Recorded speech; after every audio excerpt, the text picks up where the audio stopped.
ஒரு நாள் அருண் ஒரு பென்சில் வாங்கினான். ஆனா அது சாதாரண பென்சில் இல்லை. அது ஏஐ பென்சில். அவன் எழுதின எல்லா வார்த்தையும் உயிரோடு வந்துவிட்டது. அவன் பறவைன்னு எழுதினதும் பறவை பறந்துச்சு. ரோபோட்னு எழுதினதும் ஒரு குட்டி ரோபோட் வந்துச்சு.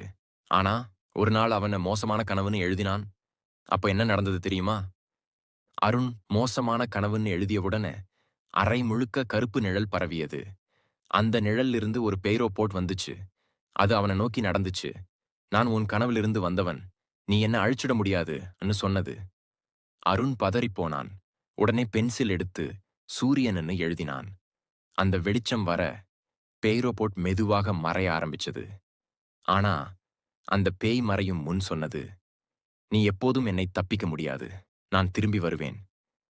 அருண் நினைத்தான், இப்போ பேய் ரோபோட் திரும்பி வந்துடும்னு சொன்னது. எப்படி தப்பிப்பேன்?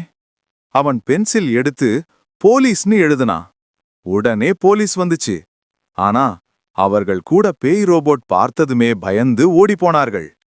அப்போ அருணுக்கு புரிந்தது, நான் எழுதியவனைத் தவிர யாரும் எனக்கு உதவ மாட்டாங்க. அவன் கடைசியாக சாவின்னு எழுதினான். அந்த சாவி வெளிச்சத்துடன் தோன்றியது. ஆனா எந்த கதவுக்கான சாவி தெரியல. அவன் அதை தொட்டவுடன் அவன் வேறொரு உலகத்துக்குள் இழுத்து போயிட்டான். அருண் அந்த சாவிய கையில பிடிச்ச உடனே வெளிச்சம் அடிச்சது. அவன் கண் திறந்தபோது அவன் ஒரு விசித்திரமான உலகத்துல இருந்தான். அங்க எல்லாம் அவன் முன்னாடி எழுதிய வார்த்தைகள் உயிரோட இருந்தது.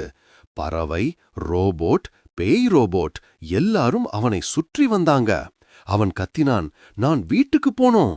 அப்போ அந்த ஏஐ பென்சில் வானத்திலிருந்து விழுந்தது. பேக்.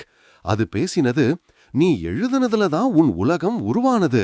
நீ எழுதுறதால தான் இது முடியும். அருண் அதிர்ச்சியாய் அதை பார்த்தான். அருண் நினைத்தான், நான் இதை முடிக்கணும். அவன் பென்சில் எடுத்து மெதுவாக எழுதினான், எல்லாமே மறைந்து விடட்டும். வெளிச்சம் மின்னியது. அவன் எழுதிய எல்லாம் மாயமாயிட்டது.